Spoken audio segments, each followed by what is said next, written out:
Sabe quando uma pergunta parece simples demais para esconder algo realmente profundo? Pois é. Hoje eu quero começar te fazendo exatamente esse tipo de pergunta. Quem morreu primeiro? Adão ou Eva? Eu sei que à primeira vista isso soa como uma curiosidade aleatória, quase um detalhe sem importância. Mas acredita em mim quando eu te digo que essa é uma das perguntas mais reveladoras que alguém pode fazer sobre a história da criação. E se você ficar comigo até o fim deste vídeo, vai perceber que a resposta não é nada óbvia e que ela muda completamente a forma como você enxerga o início da humanidade. Engraçado como a gente cresce ouvindo as mesmas histórias e acaba acreditando que já sabe tudo sobre elas. A criação, o jardim, a serpente, a queda. Tudo isso parece tão familiar que é como se fosse impossível existir algo novo ali. Só que existe. E o mais impressionante é que está escondido em detalhes que nós sempre ignoramos. Detalhes que mostram que a Bíblia vai muito além do que a maioria de nós foi ensinada a ver. E talvez você esteja aqui justamente porque sente que existe mais, bem mais, nas Escrituras do que aquilo que sempre ouviram repetir para você. Talvez você tenha sentido aquela sensação de que tem algo faltando, de que existem perguntas que ninguém faz e respostas que ninguém se deu ao trabalho de procurar. Eu entendo isso, porque essa sensação é exatamente o que faz alguém mergulhar de verdade na palavra. E quando esse mergulho acontece, coisas que pareciam pequenas se tornam gigantes. A questão sobre quem morreu primeiro é exatamente assim. Parece um detalhe, mas é uma chave. Uma chave que abre compreensão sobre propósito, sobre sequência, sobre significado e até sobre o funcionamento das genealogias bíblicas. Quando colocamos essa pergunta diante do próprio texto, sem ideias pré-prontas, sem o que contaram para nós, algo começa a aparecer com clareza. A narrativa da criação não é apenas uma história. Ela é um mapa da origem humana, do pecado, da restauração e das consequências. E como todo mapa, cada ponto importa. Então vamos começar do começo. Antes de responder quem morreu primeiro, precisamos entender exatamente como o texto bíblico organiza os acontecimentos. E isso começa lá em Gênesis, nos primeiros capítulos, onde tudo é colocado em ordem de forma precisa. O primeiro capítulo mostra a criação como um panorama geral, quase como se Deus estivesse nos apresentando um quadro completo da obra. Já o capítulo 2 abre esse quadro e nos leva mais perto, como se aproximássemos o rosto de uma pintura para ver os detalhes da textura. É nesse capítulo que vemos a formação do homem, depois a criação da mulher, o jardim, a árvore, a ordem de Deus, a queda e as consequências. É impressionante notar como cada versículo ali tem um propósito. Por exemplo, quando o texto diz que Adão foi formado primeiro e depois Eva, isso não estabelece superioridade, mas sequência. Tudo na criação ocorre com uma ordem específica. A terra antes da vegetação, a vegetação antes dos animais, os animais antes do ser humano. Essa ordem faz parte do funcionamento natural da narrativa. E isso vai ser crucial para entendermos a questão da morte deles. Depois da queda, o texto continua acompanhando a vida dessa primeira família. E é aí que o assunto começa a ganhar forma. Gênesis registra a idade de Adão com precisão. Diz que ele viveu 930 anos. Isso está em Gênesis capítulo 5. Mas quando procuramos por uma idade de Eva, não encontramos nada. Não há um registro direto. E muitas pessoas acham que isso significa que não há informação. Só que não é verdade. Na ausência do que procuramos, existe um padrão. E é o padrão que fala. Antes de analisarmos esse padrão, é importante entender o contexto. Gênesis 5 é conhecido como o capítulo das genealogias. Ali o texto apresenta uma estrutura extremamente organizada, quase matemática. Nome, idade em que gerou o primeiro filho, anos vividos depois disso e total de anos de vida. Isso é importante porque demonstra que quando o autor bíblico queria registrar algo, ele fazia de forma precisa e consistente.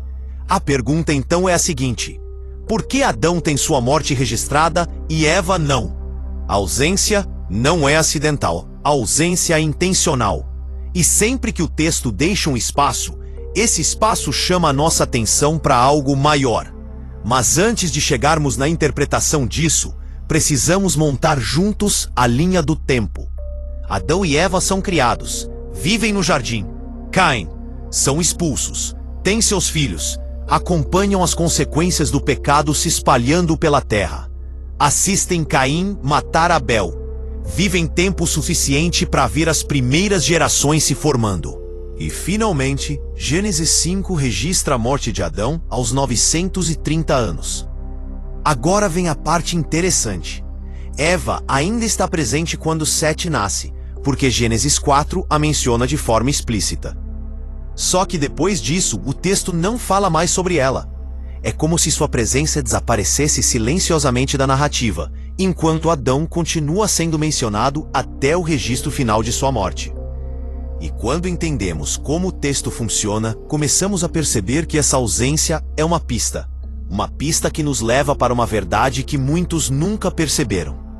Agora que já criamos a base e entendemos o cenário, vamos começar a montar a linha do tempo com mais clareza. E para isso, precisamos olhar para algo que muitas pessoas ignoram completamente: a forma como Gênesis organiza as informações. A estrutura do texto é tão intencional que cada detalhe nos ajuda a entender o que o autor realmente queria que permanecesse registrado. E quando observamos esses detalhes com calma, algo muito interessante começa a aparecer. Primeiro, vamos olhar para Adão. Gênesis 5 diz claramente que ele viveu 930 anos. Isso significa que a Bíblia faz questão de registrar não apenas sua morte, mas toda a sua trajetória cronológica. Esse registro segue o mesmo padrão que aparece para quase todos os patriarcas daquela linha.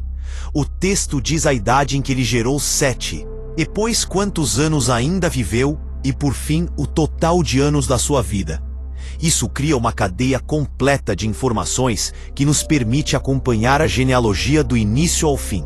Agora, olhe para Eva. Ela aparece em momentos-chave da narrativa, mas sua idade nunca é mencionada. Sua morte nunca é citada. Sua presença desaparece em silêncio. Isso cria uma diferença gritante entre ela e Adão. E quando estudamos padrões bíblicos, sabemos que diferença nunca é casual. Diferença é significado.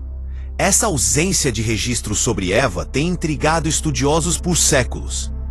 E existem basicamente 3 interpretações principais, todas muito interessantes e relevantes para a nossa pergunta. A primeira interpretação diz que Eva provavelmente morreu antes de Adão, e é por isso que seu falecimento não é mencionado. A lógica aqui é simples.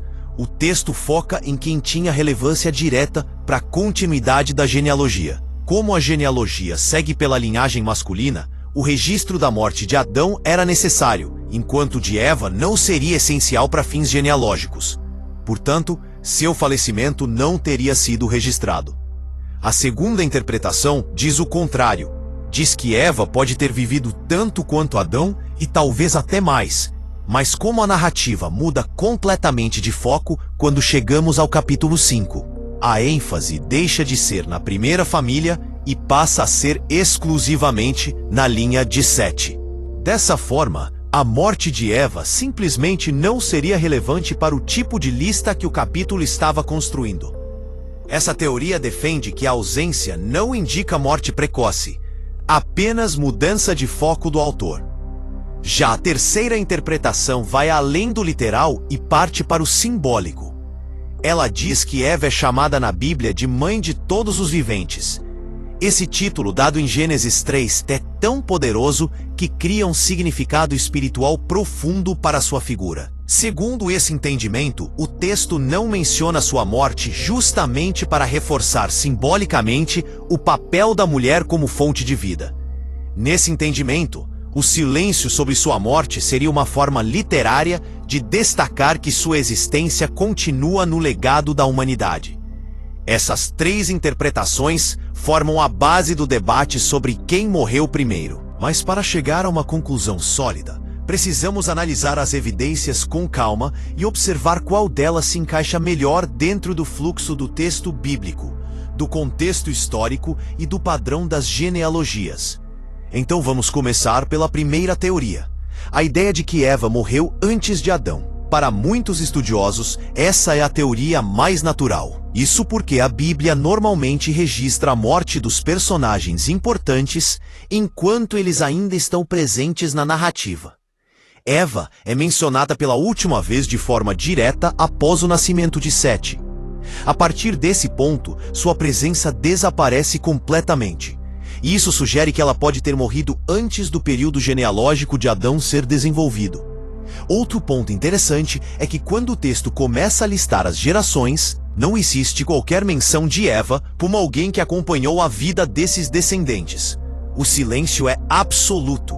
E no contexto bíblico, um silêncio absoluto costuma ser uma pista importante. Não é apenas ausência de informação, é ausência que chama atenção. Mas existe ainda outro detalhe.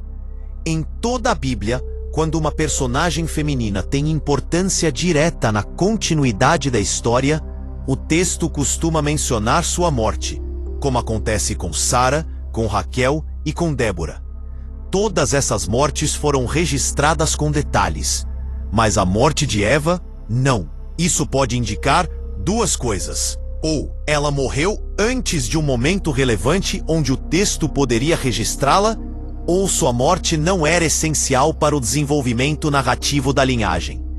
Por outro lado, existe a segunda teoria, que diz que Eva pode ter vivido por muito tempo, talvez até depois de Adão. E aqui surge um ponto curioso. Se Eva estivesse viva após a morte de Adão, não faria sentido o texto ignorar completamente sua existência nesses momentos posteriores. Mas isso não invalida totalmente essa possibilidade.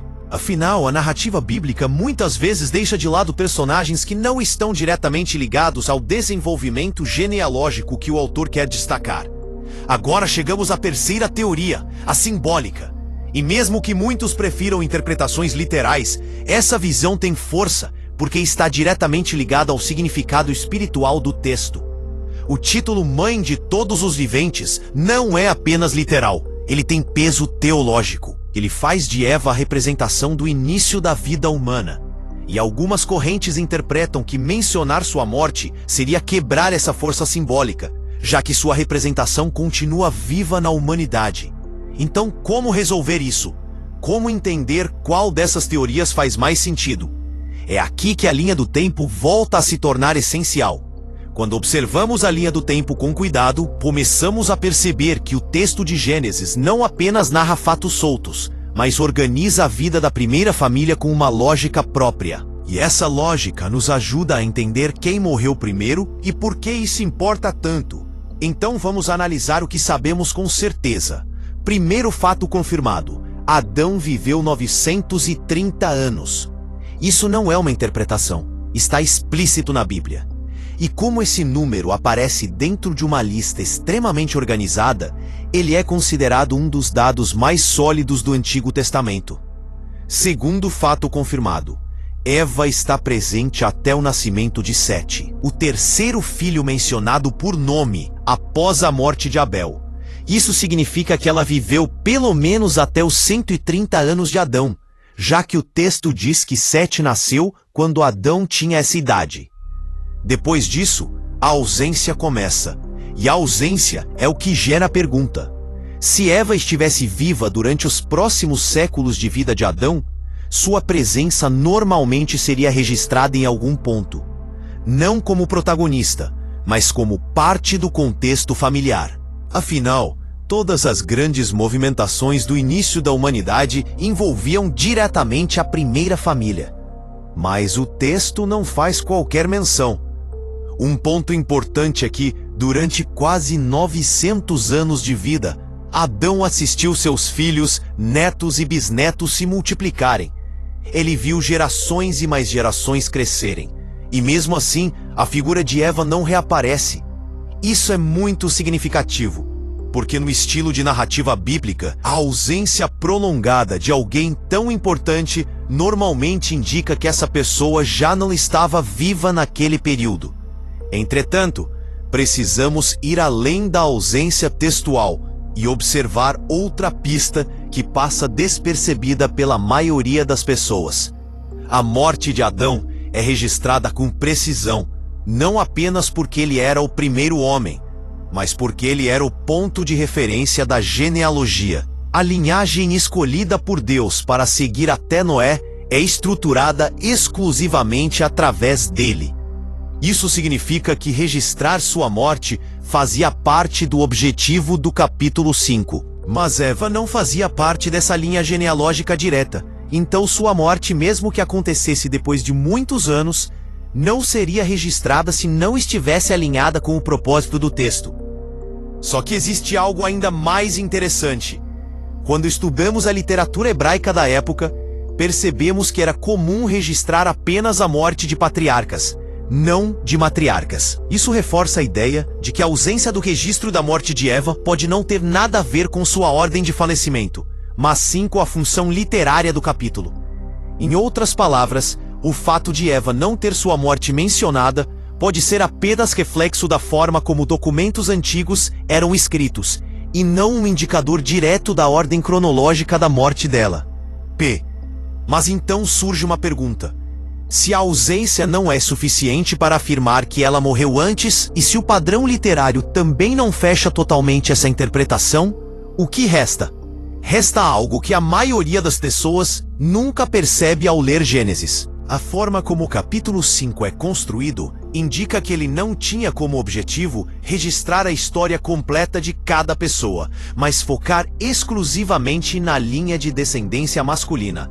Isso significa que Eva poderia ter morrido antes ou depois, mas o autor não tinha motivo para registrar sua morte, enquanto a morte de Adão era necessariamente registrada. Agora, você pode estar se perguntando, então não dá para saber quem morreu primeiro. E é aí que entra a parte mais profunda e mais reveladora de tudo isso. Embora a Bíblia não diga de forma explícita quem morreu primeiro, ela nos fornece elementos suficientes para chegar a uma conclusão extremamente provável. E essa conclusão não está apenas no texto, mas na combinação entre contexto, padrões literários, estrutura narrativa e teologia.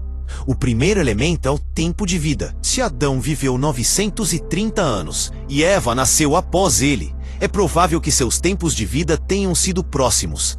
A longevidade dos primeiros seres humanos não variava tanto entre homens e mulheres. Então, estatisticamente falando, Eva teria vivido centenas de anos, assim como Adão. O segundo elemento é teológico. Eva representa a maternidade da humanidade. Por isso, algumas linhas interpretam que sua morte não ser mencionada pode significar que sua memória se estende além da narrativa, como símbolo. Mas estamos analisando fatos, então vamos além.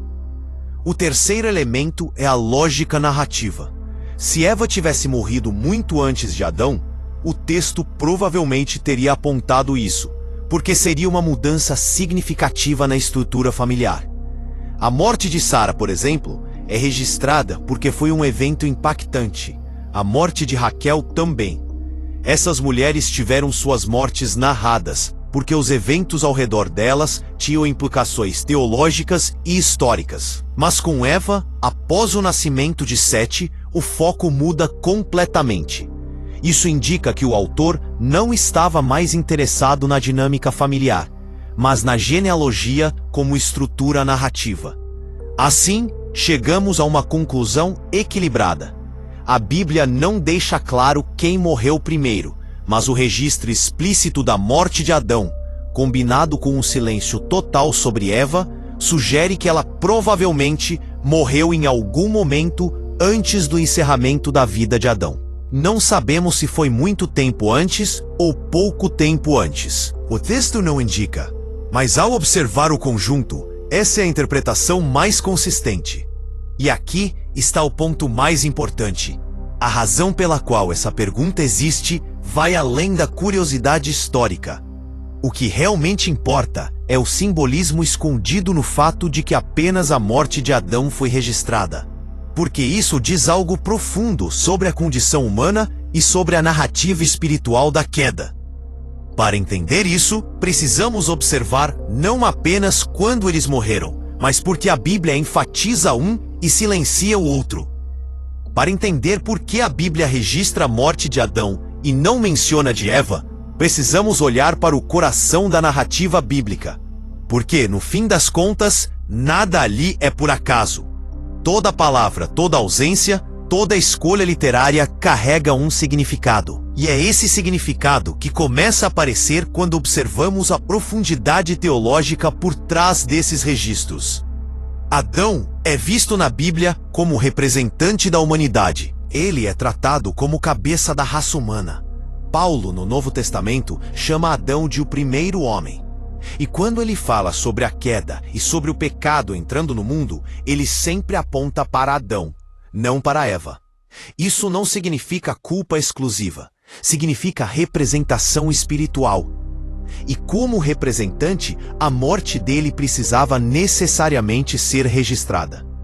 Era uma forma de marcar no texto a consequência final da queda, a morte entrando no mundo. Eva, por outro lado, é vista como a que dá vida. Seu nome significa vida, e isso carrega um peso gigantesco. Ela é chamada de mãe de todos os viventes. É um título tão forte, tão profundo, que muitos estudiosos acreditam que o texto evita mencionar sua morte, justamente para preservar esse significado espiritual. É como se a narrativa deixasse sua figura pairando sobre todas as gerações que vieram depois. Não como alguém que morreu, mas como a origem de tudo que vive. Mas existe algo ainda mais profundo aqui. A morte registrada de Adão simboliza a morte espiritual da humanidade. O texto marca o fim da vida do primeiro homem como um lembrete do preço da queda. O registro é literal e simbólico ao mesmo tempo.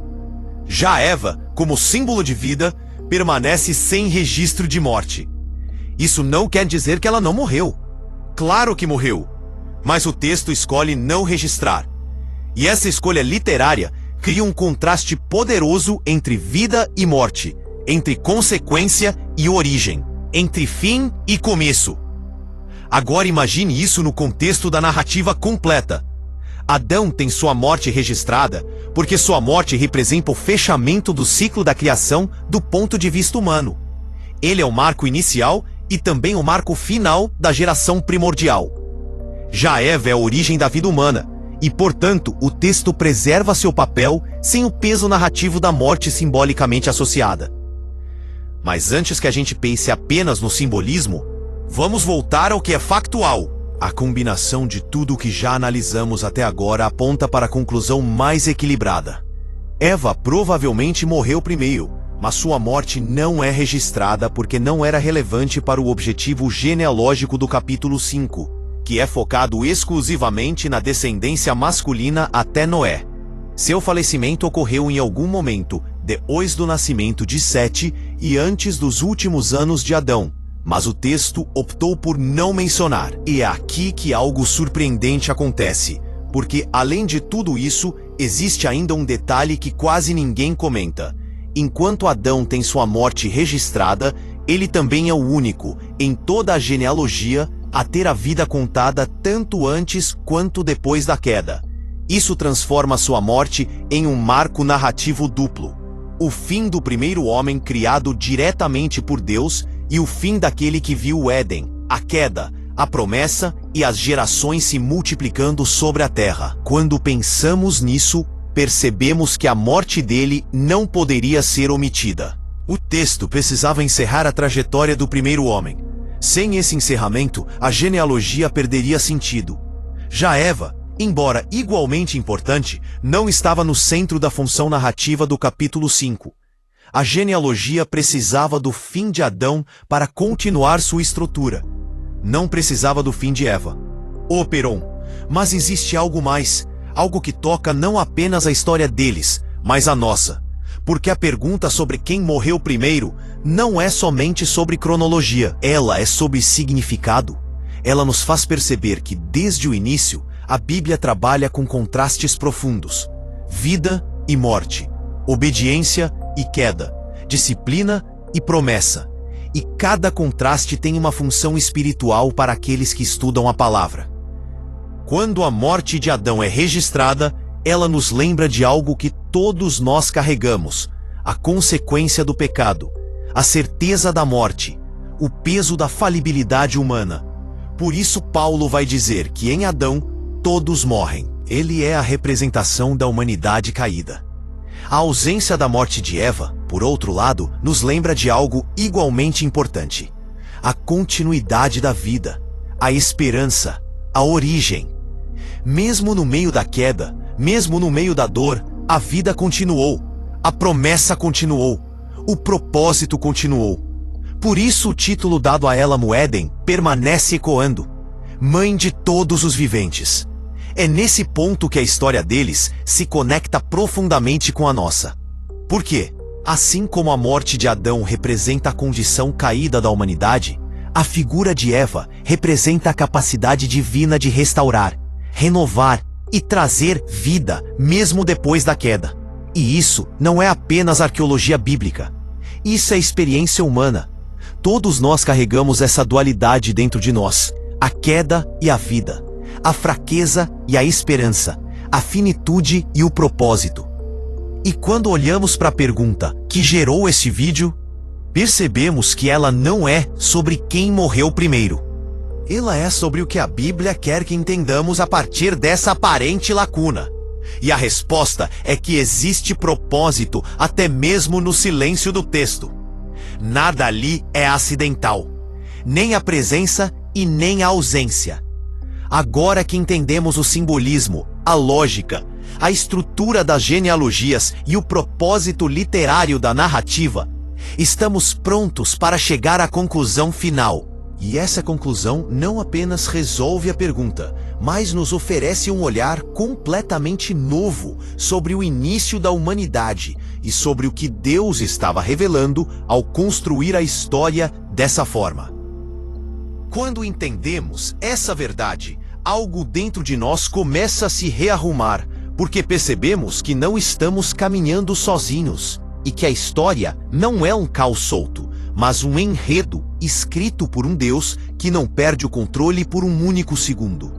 E isso muda completamente a maneira como encaramos cada tribulação, cada silêncio e cada oração que parece não ter resposta, porque descobrimos que enquanto nós esperamos, Deus trabalha, e enquanto nós nos desesperamos, Deus organiza, e enquanto achamos que tudo acabou, Deus apenas está preparando o momento certo de nos exaltar para que o nome dele seja glorificado. É por isso que tantas vezes o Senhor permite que batalhas nos cerquem, porque são nesses momentos que ele revela quem sempre esteve conosco e quem precisava sair. Porque são nesses momentos que a fé deixa de ser teoria e se torna prática. Porque são nesses momentos que aprendemos a lutar, não com nossas próprias forças, mas com as armas espirituais que ele colocou em nossas mãos. E quando finalmente percebemos essa realidade, começamos a enxergar a vida de um jeito totalmente diferente. E percebemos que cada porta fechada não foi um castigo, mas uma proteção. Que cada atraso não foi descuido, mas preservação. Que cada frustração não foi abandono, mas redirecionamento. E que aquilo que parecia derrota era apenas o terreno onde Deus construiria o testemunho que ainda vamos contar. E o mais fascinante é que a Bíblia nos mostra isso repetidas vezes, porque Deus nunca revelou o destino antes de fortalecer o coração. Porque Deus nunca enviou alguém para uma missão antes de preparar essa pessoa.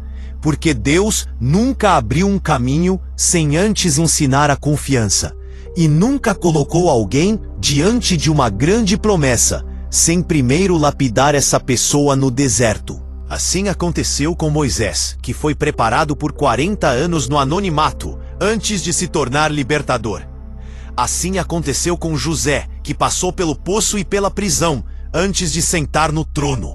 Assim aconteceu com Davi, que venceu um leão e um urso quando ninguém estava vendo, para depois vencer Golias diante de todos. Assim aconteceu com Esther, que foi preparada silenciosamente até o dia em que salvou uma nação.